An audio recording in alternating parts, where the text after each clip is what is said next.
Hampir 30,000 daripada keseluruhan 31,600 jemaah haji Malaysia telah selamat tiba di Tanah Suci setakat Jumaat. Menteri di Jabatan Perdana Menteri Hal Ehwal Agama, Datuk Dr. Muhammad Naim Mokhtar berkata hanya berbaki kira-kira 2,000 jemaah masih berada di tanah air dan akan berlepas menerusi 4 kumpulan penerbangan terakhir.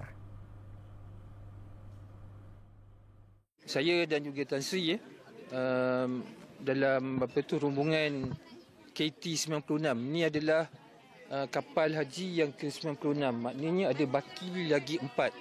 InsyaAllah kapal yang terakhir KT100 akan berlepas pada 1 hari bulan Jun. Untuk kapal yang terakhir yang akan berangkat ke Jeddah dan seterusnya akan ke Makkahul Mukarramah. Beliau memaklumkan akan melaksanakan lawatan kerja dan menghadiri simposium Perdana Haji ke-49 selain mengadakan pertemuan rasmi dengan Menteri Haji dan Umrah Arab Saudi Dr. Taufik Fauzan Al Rabiah.